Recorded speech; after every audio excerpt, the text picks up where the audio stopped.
Mother, in fairness, napaka-flawless ng inyong plano. Question lang, paano niyo naisip ang ganun? Kaya ako modrasta, brainy, mataas IQ.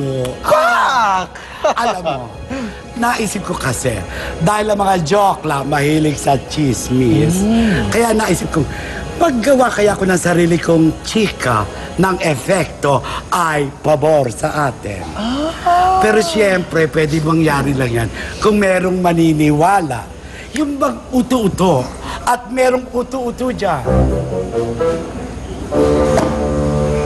Ako? Ginamit nyo lang ako, Mudrasta? Ginamit nyo ang galit ko dyan, Kapitan Perfect na yan? At nagtanim kayo ng ideya sa utak ko na kapag ginawa ko ang bagay na to, mawawala ang tiwala nyo sa kanya at mababalik ang kumpiyansa nyo sa akin? Ginamit nyo lang ako, Mudrasta! Ginamit nyo lang ako! May problema doon? Wala, okay nga. Ang galing nyo. Galing ni Mudrasta. Sarap ba yung coffee? Kape! At ngayon, wala na ang barangay Malabanan.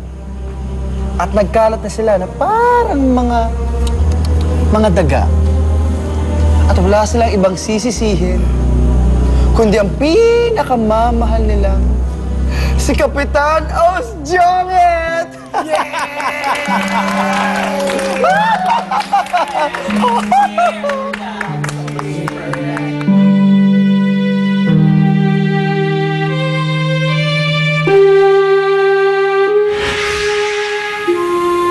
It's my fault.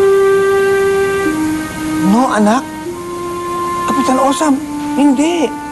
Huwag mo sisihin sarili mo. You did your best. Ginawa mo ang lahat para iligtas ang taong bayan. At silang lahat ay nagpapasalamat sa kagitingan mo. But we have no home. Oo, pero importante magkakasama pa rin tayo. Ha? At kung saan man tayo mapadpad, iyon din ang magiging tahanan natin. Pareho lang. Do the people hate me, Pops? Hindi. Basta, Lana! Lana! Lana! Lana! Lana!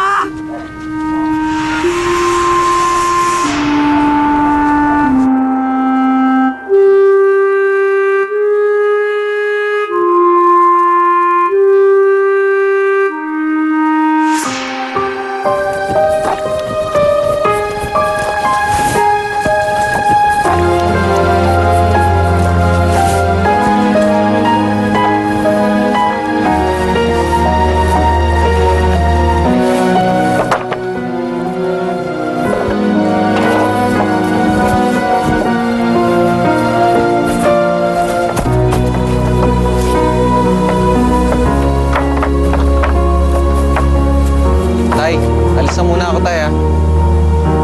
oh, teka. Saan ka pupunta? Anak, nakikita mo naman nag-iisa lang ako dito. Kinukumpuni ko itong tindahan natin. Anak, hindi ka na makakabalik sa Malabanan. Kaya dito na dapat tayo magsimula sa hanap buhay natin dito sa bagong bayan.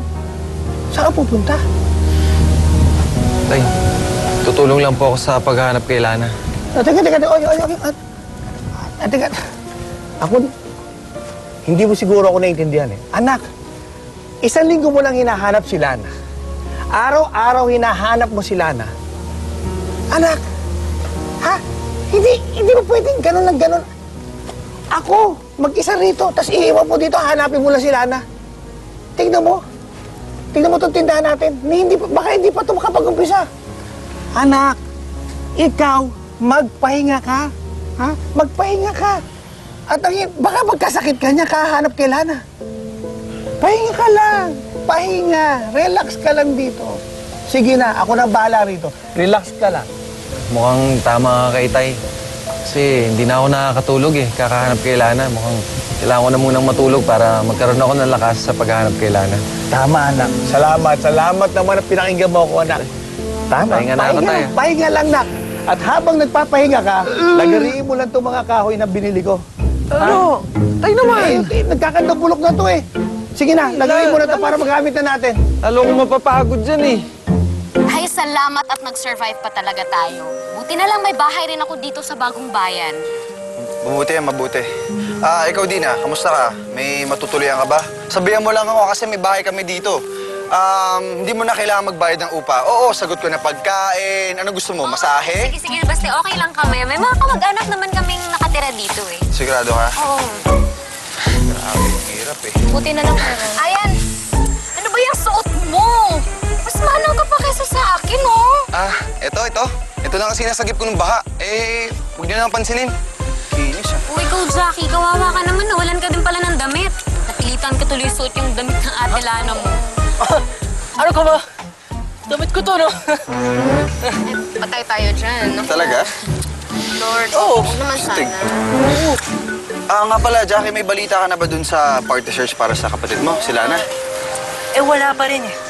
Kaya nga naawa ko kay Daddy.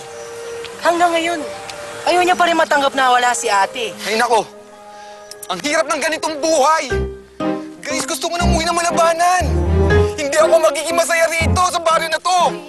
Hindi ako titira dito. Galit?